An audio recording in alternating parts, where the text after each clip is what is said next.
Welcome to Life Insurance Exposed, where we talk about the strategies, the sales tactics, and the numbers your agent never wanted you to see. My name is Jonathan Aguilera, and today we're diving into internal rates of return on whole life insurance, baby. Let's get into it. So, what the heck is internal rate of return? Internal rate of return is the true annual compound growth rate of your money, whether it's positive or if it's negative. Why is this so important? Because you're going to hear a bunch of cash value life insurance agents who have no clue what the stuff means. They're going to use something like this: average returns versus real returns. This is their favorite example to use. On year one, the market loses 50% of its value. On year two, the market recovers by 50%.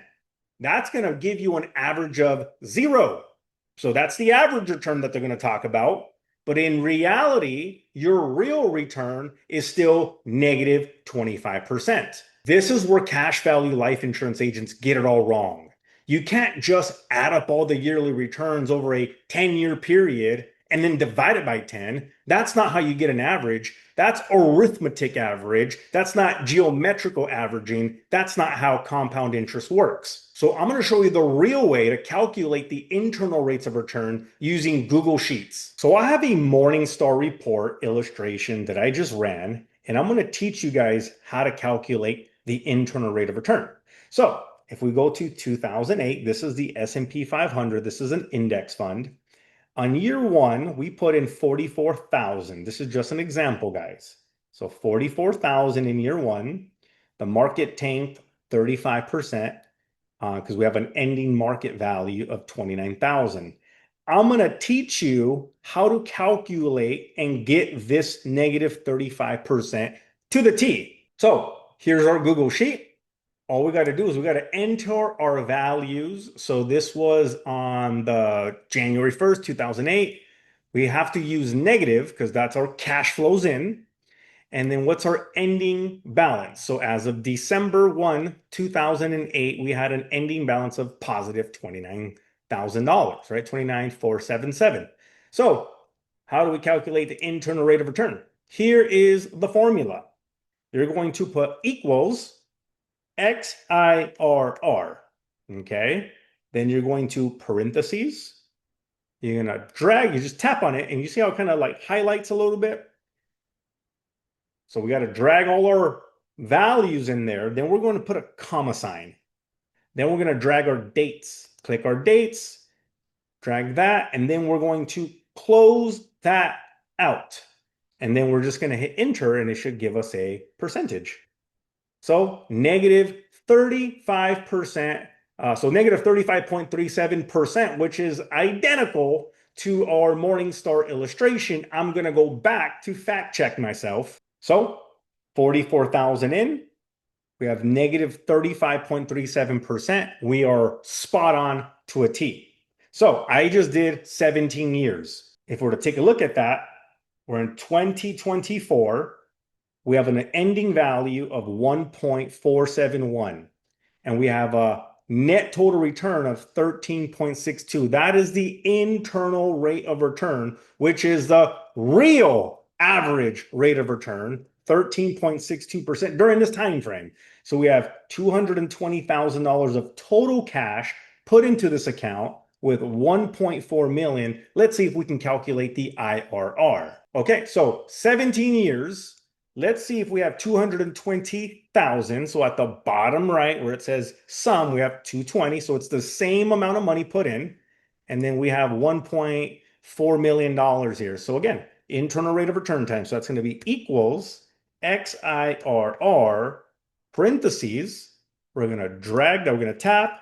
And then we're going to drag. I'm just tapping enter, or I think it's shift. And I'm just pushing down. And then we're going to put the little comma right there, drag our values here, down, down, down. So we're done. Close that sucker out, enter.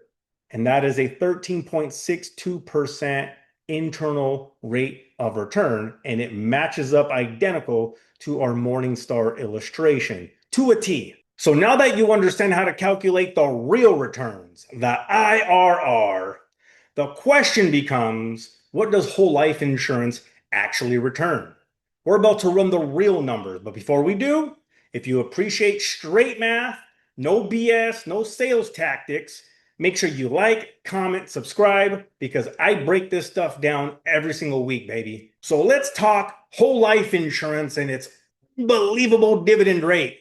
You'll hear agents say, you got to get a whole life insurance policy from a mutual company because they've never missed dividends over the last 100 years.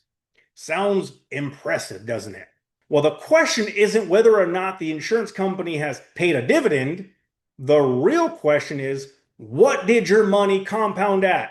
So let's calculate the internal rate of return. So here's a whole life insurance policy from Lafayette. This is a very popular company that these infinite banking guys like to use. They'll use like Penn Mutual as well, maybe Ameritas, Guardian. Those are some very popular whole life carriers that they'll use. So I'm going to calculate 10 years, 20 years, and then 35 years on the IRR. So in 10 years, okay, these are all the premiums that they put in. Okay, and this is the cash value, 145,000. So 133 of premiums paid in to have $145,000. So let's calculate the IRR on that. So I just entered all the values in my Google Sheet. So let's see if there's 133,000 of premium put in. So at the bottom right of our screen, we have 133,000 put in with 145 of cash value. So our good old trusty internal rate of return calculation is equals XIRR, parentheses, drag our values down, okay, comma, do our years, nothing crazy, and then 3, 2, 1. In the first 10 years, we have had an internal rate of return of 1.55. Wow. But they love the dividend rate. Man, we're getting a 6% dividend. I don't think so, buddy. I don't think so. What about in 20 years? Let's go back to the illustration. In 20 years, okay, they would have put in 170,000 of premium to have $263,000 of cash value.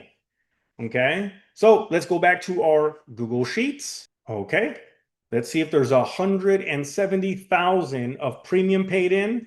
So we're at 170, right? 100, bottom right, 170,000. So let's do our internal rate of return equals XIRR, parentheses, drag all of our values down, comma, and here we go. Values here, parentheses. After 20 years, 3%. What an amazing internal rate of return that these whole life guys. But I thought the dividend was like 6%. But the guarantees, though, Jonathan, the guarantees. Oh, yeah, guarantees seem to be very expensive to me. Let's go back after 35 years. After 35 years, they would have put in 224,000 of premium, and their cash value is 552,000. Let's calculate the internal rate of return here after 35 years. So on 35 years of having this unbelievable whole life insurance, let's just make sure that there's over 200,000 of cash in here. Yep, 224. Okay, of premium paid in. So let's do our calculation. Equals XIRR equals, drag all our values down. All right, let's do this. Okay, comma, drag our dates. All right.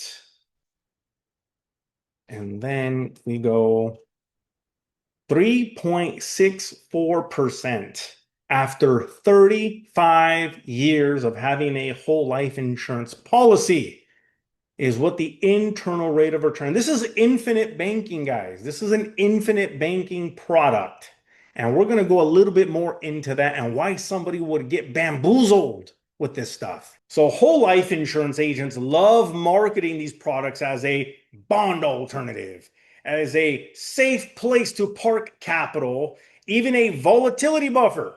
But the question is, if it takes 30 plus years to hit bond-like returns, at what point do we inject that kind of return and create a massive opportunity cost for ourselves? If you have one of these policies and you'd like to get a second opinion on it, click the link in the description for a free policy review.